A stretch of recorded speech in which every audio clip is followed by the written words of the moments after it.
Assalamu alaikum, ladies and gentlemen. Assalamu alaikum, boys and girls.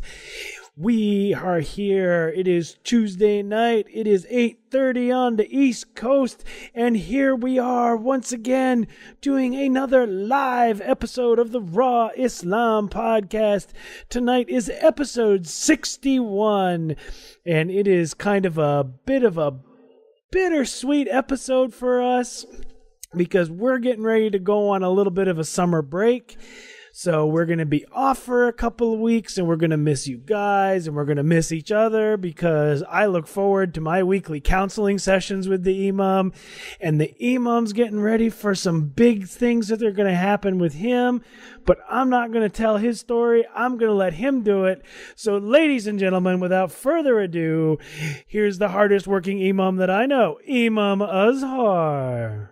Assalamu alaikum. Peace and greetings to all our listeners on episode number 61 of our live stream and, of course, of our podcast. On behalf of Carl and I, we welcome you all to this mind-riveting discussion where we are very grateful to have you part and parcel of the conversation. We feel that it's important to create zones where conversations can occur, where differences can come together and not have to feel the need to merge or to compromise. We feel the need to continue speaking what we believe and how we believe it and make it relevant to the world that we live in. And that's why we have Raw Islam with Imam Azhar.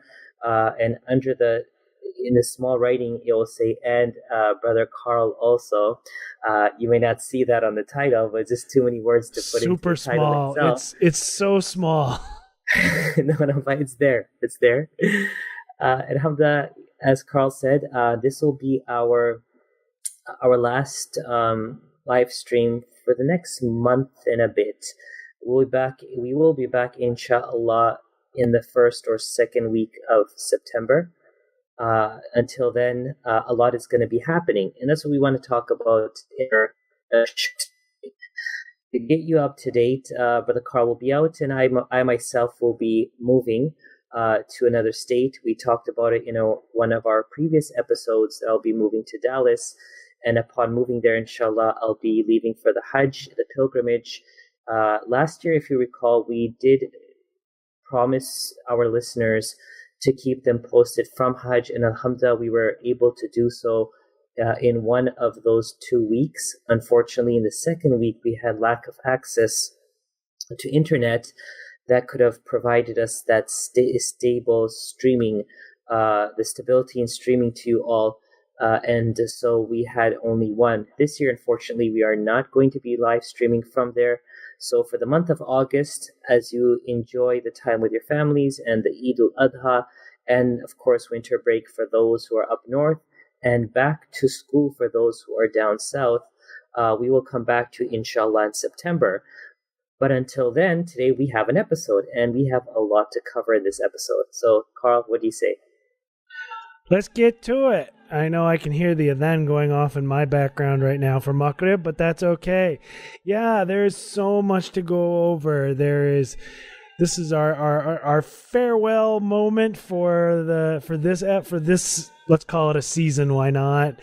And we have to go over some news items, and you had a couple of statements that you wanted to talk about during this episode, which rose more questions for me than anything, but that's okay. So yeah, let's get right to it. What are today's headlines? So today we're going to be covering, inshallah, 3 specific topics. The first and foremost, to my listeners, we have many listeners from across the globe, including you who are listening right now, and they really don't know much about who I am and what I do. And I just want to give you, in a nutshell, a bit about myself as I prepare to leave Florida after 16 years of service. For those of us who are listening and know about my life, and may have the opportunity to know a bit more. So I was born and raised in Canada, alhamdulillah, and I grew up in a family that we weren't really super religious or practicing. We prayed on and off. We tried to read the Quran, and Ramadan were special days and nights for us. as a family that felt that religion was really Ramadan and the two Eids. I remember that in a young age, my brother went off to become a Hafiz of Quran, to memorize the Quran, and I followed suit just because he was my elder brother. I really didn't have an inclination towards studying religion because I really didn't know much about it than the basic that everyone in the culture knew at that time. But I felt I wanted to just follow his footsteps. Fast forward after almost 10 and a half years of studying and traveling between America, Canada, and the UK, I graduated in the year 2000 with a master's in Islamic sciences and Sharia, and also Qira'ah, which is the recitation of the Holy Quran. I recall, Carl, the day that we were sitting in the upper floor of our masjid in England. The masjid, I think I talked about it before, is the size of a professional soccer field, as they would say in England, a football pitch. And there's not a single pillar in the masjid. So if you could see like a stadium, a pitch, it's humongous. There's not a single pillar in between the four walls of that masjid. And we had over 2,000, close to 3,000, if not more than 3,000 parents and families and friends that gathered for the third graduation ceremony of the institution. Keep in mind, the institution was founded in the 80s, and graduates would go to their final year to India, South Africa, Pakistan, or other countries. And we were the third class to graduate from the UK, having a Sheikh al-Hadith, which is a teacher of Hadith, on site that would be teaching the final year of the strenuous journey of Islamic scholarship. And I still remember, Carl, that when we said the final Hadith of Bukhari, and it was like, it dawned on you, like, what you're going to do next. And I said to myself, and I said to Allah, that I would like to do something and give back to people that which I never had when I was young.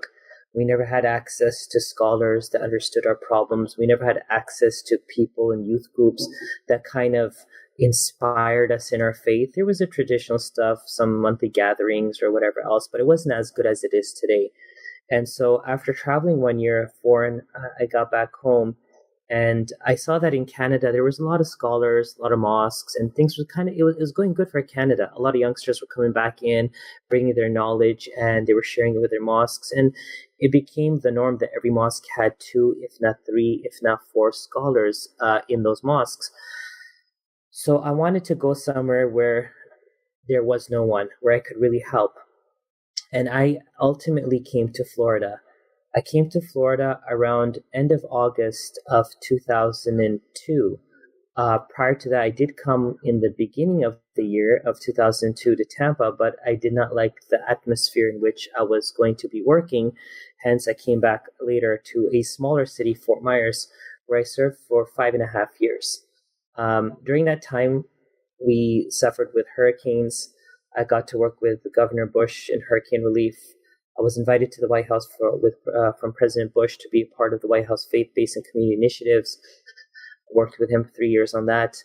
And those were some of the highs. Some of the lows were trying to continue to address the rise of Islamophobia post 9/11, the Iraq War, the Afghanistan War, and a lot of that stuff that continued to plague our societies and push us 20 steps back as we try to crawl one step forward. I then left the mosque and wanted to take on a new project, and I moved 35 miles north to another masjid where I served for 8 full years. In that time, had the ability to work with a smaller congregation, but on a more productive level. In that span of time, we still saw Islamophobia rising. We still saw, the Orlando shootings and many other things not the Orlando shootings. We saw hurricanes and other things that happened during the course of that time that kept me thinking that how can we continue serving on a larger scale? So I left the masjid in 2015. For the last 2 years till this day, I've been traveling around the country trying to create some type of platform where people can work collectively. Either it may be interfaith within masjids, intra-faith, as you would call it, with the youth, with the youngsters in universities. But now I've taken on a position to move to Dallas, inshallah, and being imam at the IACC Plano Mosque, which is a beautiful masjid in the west side of Plano, serving close to 7,000 families. and an amazing staff with great potential.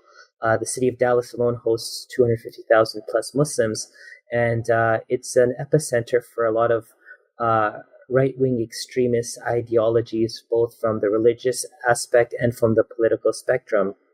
My goal is to get there, inshallah, settle down, and to work in collaboration with the scholars and the Muslims of the community to ensure that we can do three things. Number one is stabilize the narrative of Islam. Number two, represent Islam from the masjid. And number three, produce a viable model of what an Islamic society should look like so that other masjids and other communities across the nation can replicate that. So that in a nutshell is my journey of life from my birth in Canada to my residence here in America for 16 years come next month. And let's throw it back to you, Carl. Any thoughts or comments? I think it's sad that my immediate response, and I have to say this because if I don't prelude this, it sounds really weird if you don't know it, but my immediate reaction was, yes, I grew up a poor black boy in the South, and if you've never seen the Steve Martin's The Jerk, that's how Steve Martin's The Jerk opens. Steve Martin opens the movie by going, I grew up a poor black boy in the South. So anyway, I'm old and I like old movies. So there you go. But no, and I mean that's a I think knowing what I know, that was a very eloquent synopsis of where you've been in the last 15 years or so. I know there's a few more sentences behind all of it, but mashallah, that was a lot, and you've done a lot, and honestly, alhamdulillah, I'm pleased to know you. I'm pleased to do this with you on a weekly basis. I see this as a blessing for me, and I hope other people that watch this and other people that are downloading this from all over the world, I hope you guys get out as much of what he's saying as I do, because I since like episode 2 of this, I've always told my wife that I love this because, and back then we were doing it on Thursdays, that I see this as my own private little khutbah, and I love these moments. And I consider you a good friend, and I consider you a close friend, and I know that this project isn't over with. We haven't done everything yet. Speaking of which, if you're listening to this right now and it's not past July 31st, go over to podcastawards.com and figure it out and vote for us. Nominate us so we can get nominated, so we can be nominated 2 years in a row. Yay! But so yeah, I mean that's my feedback is that it's mashallah, you've done a lot, and alhamdulillah, I get to call you a friend. I get to do this with you, and I know that spirit of giving back is in you, and that spirit of community service is within you, because that's part of what we do here. I know when we first started, you were like, oh, okay, yeah, let's do this, whatever, no big deal. And then I started showing you the numbers, and I started showing you the people that we were reaching, and I started showing you the number of people that were watching or downloading or listening. And you realized that you were reaching more people. Now, granted, it's not the size of the ICC, but it's still a large group of people from all over the world and all different walks of life. And even in the 61 episodes, we've had a few people that weren't Muslim that made comments that we answered successfully. So, okay. Yeah, that's my 2 cents. Back to you. Well, alhamdulillah, the point that it comes down to is that after 14 years of service, and thank you for the kind words, Brother Carl, it's actually, I actually look at it in a different way, to know you and to be able to speak to you on a weekly basis. It's actually very heartwarming, someone I can confide in, and we could talk a bit before the talk and also kind of catch up with each other after the podcast. It means a lot. So alhamdulillah, that's Allah's blessing. He brings people together, And he brings people together so that we can experience these epic relationships that we wouldn't have otherwise. And that's why Islam promotes this and pushes us towards it by telling us to go congregate together and pray and go and help the world together, because that togetherness is what jama'ah is known as. Jama'ah means the congregation, the unified body, which makes the ummah what it is. It means the human, the world, the body of human race and the jinn kind, regardless of the color of their skin or their age or their gender. It's just we're just one people. And one thing I had expressed to many people, especially here in Florida, after 14 years of being an imam, and telling them that I hung up my boots basically and I'm done with this and I don't want to go back into a masjid. And they're like, so you're going back to a masjid? And yes, I did make those statements, and I stand by those statements because I felt that being confined within four walls and assuming that you can make a difference is ludicrous. Basically, you have to work to bring the world to the four walls, and then the four walls, the people who are in it, to the world. What I felt that as an imam, we're constantly being told to be in-house, but know about what's happening in the world and address those people accordingly. So I was very much against being just the day in, day out, cookie cutter imam. I really wanted to do something. I still want to do something in life. And sometimes the frustration gets to a level where you question so many things. The difference is that this masjid that they're hiring me is to do exactly the stuff that I'm passionate about doing, but doing it with the community and through the community and for the community as we go on a statewide and hopefully national and international level on addressing matters, bringing forth solutions, empowering people, enriching their spirituality, allowing them to understand who they are and what they're made to do, and allowing them to do that perfectly.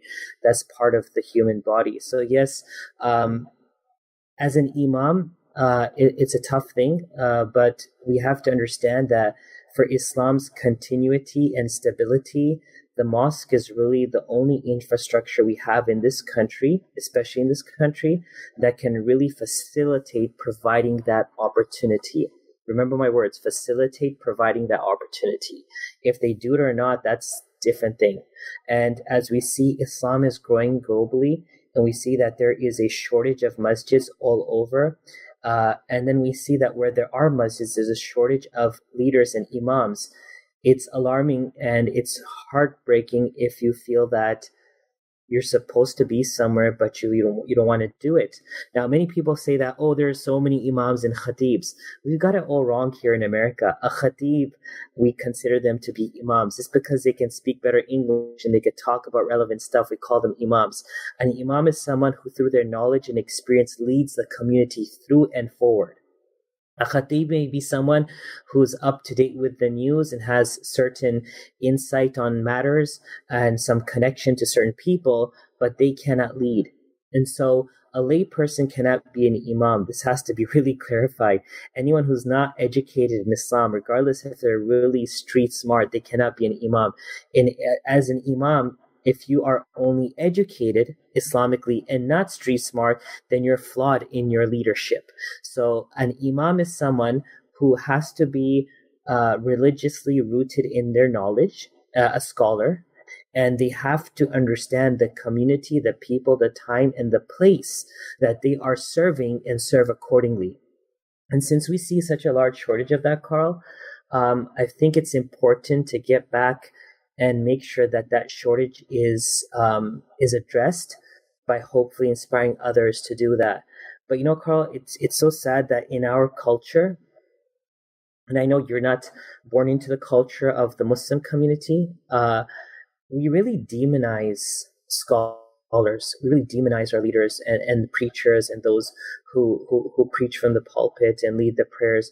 And I don't say demonize in that derogatory fashion. I mean, in the sense that we look down on them. I think that's a better word. We look down on them like they're not good enough for society. They're just an imam.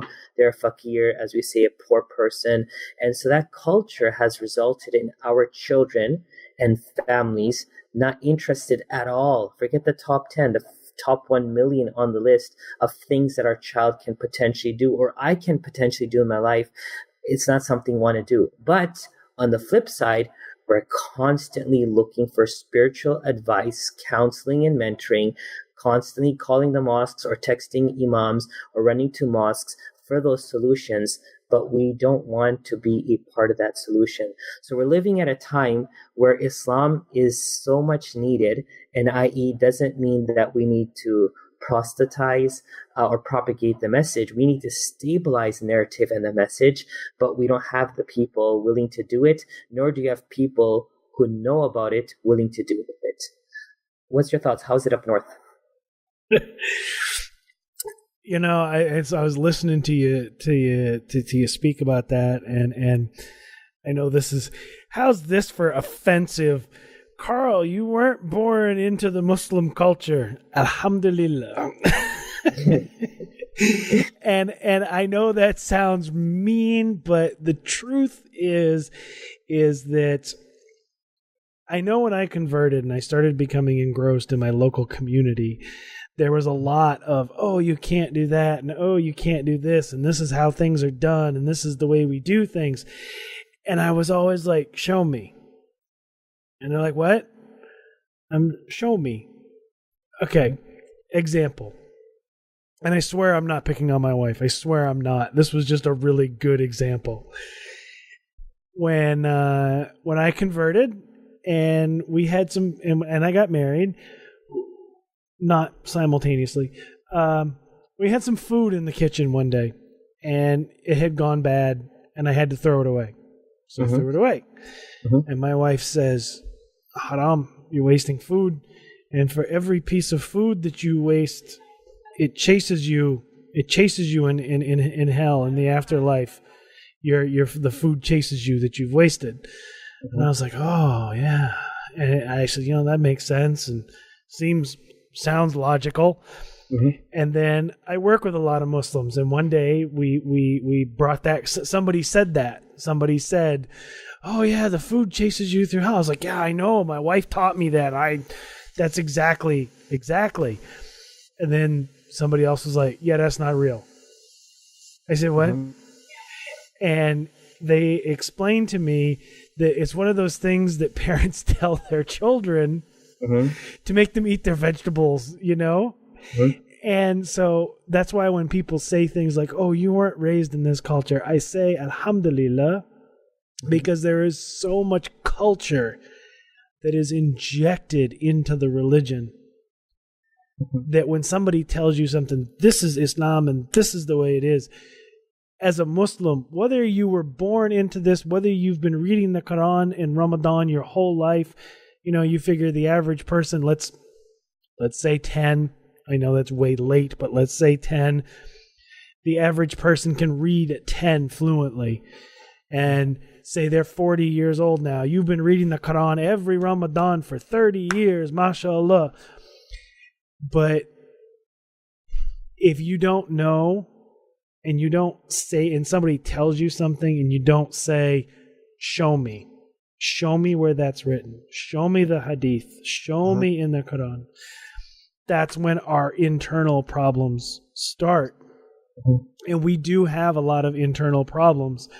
And in listening to you describe the problem of our community with the imams, all I could think of, that's a very Muslim problem. That is exactly what I would expect from a Muslim community. Oh, we want our children to be doctors and lawyers and whatever. We don't want them to be an imam, but we need a good imam, but not my kid. Exactly. Well, you can't. That's not the way life works, yo. Well, that you said it pretty clearly. We know the need is there, but we don't want to be a part of facilitating that need. And that's perfectly fine. If Carl has 5 kids and he doesn't want any one of them to become an imam, nor do they want to become an imam, that's perfectly fine. But if you then create a negative culture that anyone who had any slight inclination towards considering thinking about being an imam is turned off, well, then you become counterproductive. Not only counterproductive, but you become adverse. You are actually becoming the problem. You could actually just say no, but there's a difference between saying no and throwing a tantrum, and that's exactly what's happening. And so, that kind of sums up why I feel the need is there to kind of just get back in next 3 to 5 to 10 years, I don't know, whatever Allah wants, and really weather the storm. It's never been easy. And my advice to communities are, if you have an imam, be grateful. If you have an imam that understands you, be extra grateful. If you have an imam that not only knows and understands you, but then can lead you, you should be super grateful. And if your imam, on top of all this, the cherry on the cake is, if they are patient and they sacrifice themselves and their family and their kids for you, you better not forget that. Because nowhere else do you, as anyone who's listening, and correct me, comment, that you go out of your way every day for your job without getting paid for it, or without getting any recognition for it, or without getting any cutoff, like, okay, tomorrow come late because you worked 20 minutes tonight. It doesn't happen, nor do we do it because the culture isn't there. If you're doing a 9-to-5 office job, the culture is 9 to 5. Overtime is not even there anymore in many of these big jobs. But when we expect the imam to do it, and you see the imam doing it, you should really write a thank you letter, sisters. And brothers should go give a hug to the imam and thank him from the bottom of your heart, because you don't know what sacrifices they're making. And the second those imams are gone, I promise you, generations will be lost. And I'm seeing it happen from my own eyes. So I know I've been over here waving my arms like I'm having some kind of fit, but it's because we have a comment from Sister Layla. Salam, Sister Layla. Happy you're here tonight. That I actually want to respond to, because for multiple reasons here. So, Sister Layla, I hope you're with us. If you're still listening, give us a thumbs up or a like, or just comment still here, something, so I know you're still here, so I know you hear this. Otherwise, I will hit you up on Twitter later. So Imam Azhar has been packing his house so that he can move from Florida to Texas. And there it is. She's still listening. Good. And like I said earlier, last week, I've been getting up for Fajr and it's kicking my butt, but I'm going to keep pushing. And we're taking a break for summer vacation. He's going to move. I have to travel for a wedding overseas, the whole 9 yards. So while the mood of this in particular episode is very sullen and almost very final, please recognize that I'm tired, he's tired, and this is his final for Florida. In September, inshallah, ya Rab, we will be back. But I want to read you her comment so that you understand. She says, thank you for sharing your knowledge with us and many others. May Allah continue to guide you and increase your knowledge in Islam, and may He grant you wisdom. I will truly miss the lectures every week. We're not done yet. This show, this network, all of this, it's not done yet. We're just... He's got to move and I've got to travel, so we're just taking a knee for a minute, not like Colin Kaepernick, because we're literally just need to breathe for a second. And in September, inshallah, we'll be back. So unfortunately, Sister Layla and all the other regular listeners, we're not going to be live here on Facebook. I think I've got it set so that you will get the episodes in your podcatcher on your phones, so you can continue to listen to us while we're moving and changing and getting life set up. But we're not done. We're not going anywhere. We're here because we love what we do. And, the other thing I was thinking about when you were talking about, taking the community outside and bringing the community inside and all of that is the beautiful thing about what we do here. We don't have walls. Our walls are the internet. Anybody that can access Facebook is in our community. Anybody that can go to a website is in our community. Anybody that has a podcatcher on their phone, iTunes, Google Podcast, whatever. Hey, speaking of which, Google launched a brand new podcast app just for you. I kid you not. Anyway, Geek Talk. That's our building. That's our audience. So I just want to make sure that anybody listening to this live or post, we're not done. We're not going. We're just taking a moment to recognize the end of Imam Azhar's 14 years of service in Florida and on the East Coast. Yeah, alhamdulillah, just to, as we conclude, thank you, Sister Laida, for your concerns. This is going to be the end of a season. We'll begin our fall season, inshallah, in September from Dallas and continuing from Virginia. 16 years of living here in Florida. We're moving to Dallas. And that's what we discussed in the course of the podcast today. And in addition to talking about my life and talking about my time in Florida, there's so many good things and so many challenging things and so many scary moments of my life here in Florida that I'm leaving behind. But all in all, life is full of lessons. And I tell my listeners this, and I tell the congregation this, life is full of lessons. How you take them and receive them or discard them or abandon them, it defines you, refines you, or I don't want to say anything beyond that. It can either define you in the sense of your negligence, or it can refine you by making you into a better person. What doesn't kill us makes us stronger. But it doesn't kill us makes us stronger, and the whole life is supposed to make us stronger. Thank you so much for that, Carl. And I spoke about my life, my service in Florida. In the next chapter, I talked about also imams and how important it is for us to work in collaboration. I call on all organizations, Islamic organizations especially, those that are rooted within communities, those which are local and statewide or national, those that attend any specific or particular masjid.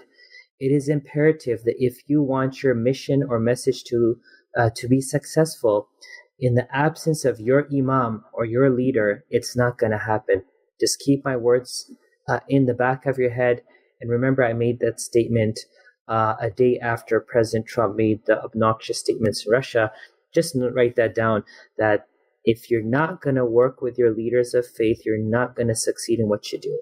And I see great turmoil, not only here in the state, but I see it happening across the country, where we're kind of competing and challenging who is defined as a leader in this. I mean, that's a topic we have in the day. We don't ruin this discussion today. But I want to end by leaving everyone with two things.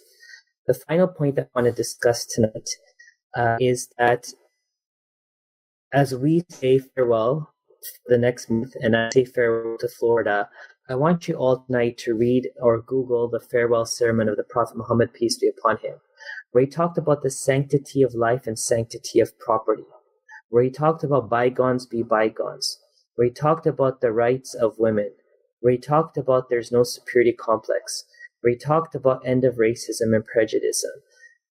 23 years of work, 23 years of revelation, 23 years of communication, 23 years of interaction, 23 years of delegations, 23 years of movement, 23 years of building communities can be summarized and is summarized in a nutshell in the farewell sermon, which was given by the Prophet Muhammad, peace be upon him, on the 9th day of Zul-Hijjah, the day before the second Eid in Islam, which is happening next month while we'll be in Hajj, inshallah. He gave a sermon in Arafat where he told us, O Muslims, O world, keep these pointers in front of you. And all the problems that we have in our world today, from racism, prejudice, white supremacy, hatred, whatever is happening, take it back to the Prophet's farewell sermon. I don't want to spoil this episode by talking about what Trump said in Russia, in Helsinki, Finland, in front of Vladimir Putin of Russia.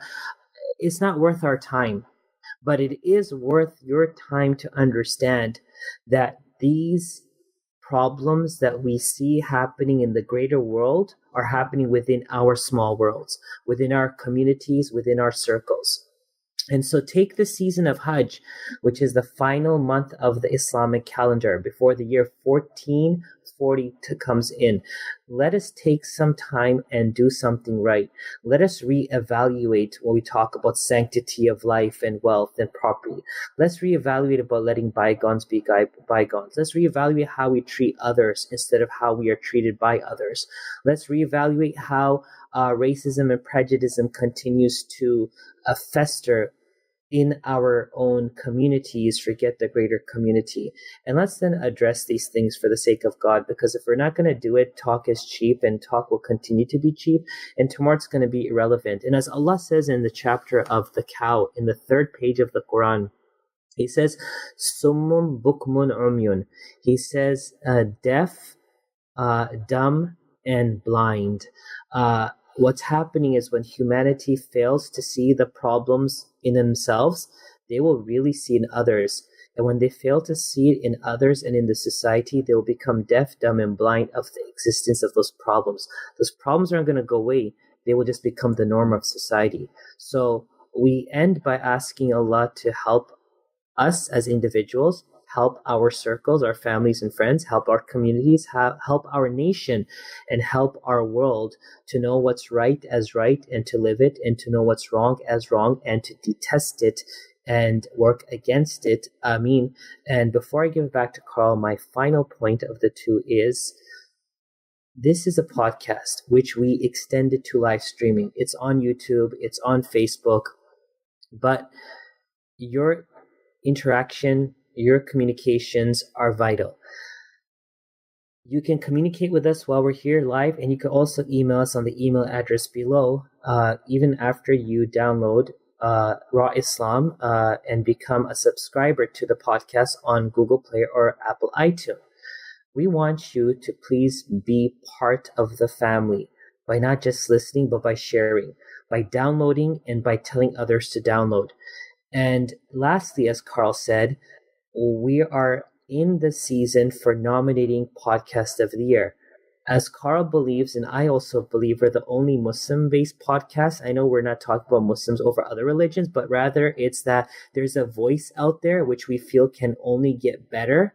We're not saying we're the best. We feel that with your interaction, your commitment, your presence, it's only going to get better. So if you want to make that your bigger and larger, then we need to kind of be a part of it. So if you can vote for us, and Carl will inshallah explain to us how that can be done, your votes will be much appreciated to give us that level of exposure that others will also become a part of it. We are trying to build something grassroots. You are part of this grassroots movement, and we hope you continue to do your little part to make this better. And for that, I say thank you to all of you. Ameen. And for Sister Layla, I really hope you don't think that this was our final episode, because you are so not getting rid of me that easily. With that being said, ladies and gentlemen, yes, we are trying to get nominated for a 2018 podcast award. You can nominate us by going to podcastawards.com, and at the little top right there it says fill out this form or log in or something. There's a video. I'll put it in the comments down below, inshallah. But fill out the form, create an account, go in and nominate us. Find us under religion. Find us under People's Choice. Go nominate us. Let the people know that your voice is being heard. If you feel we speak for you and you feel we share a commonality in our voice, share the link. Get your friends. Get their friends to get their friends, because that's the only way we can get nominated. The actual voting podcast for the actual award, there's a whole committee for that, and there's a whole thing with that. But we're the ones that need to get nominated. It's you guys that nominate us to get us in front of that panel. If you don't nominate us, we don't get in front of that panel. So rattle those networks, folks. And Layla, I know you got a Twitter network, so get out there, get them to vote, and I'll get you whatever assets you need to make your fans vote. So with that, ladies and gentlemen, we have come to the end of this episode, and we are going to go on our summer vacation, and we will return this fall, inshallah. I would like to remind everybody that we are at the vennetwork.org, where you can find really super cool vennetwork.org apparel. We are on Patreon, where you can go and support the network and the shows on the network. Podcastawards.com, I covered that.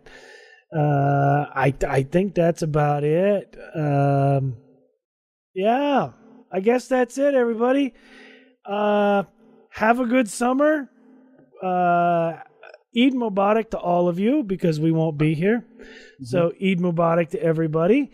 And until this fall, we will say Assalamu alaikum. Assalamu alaikum.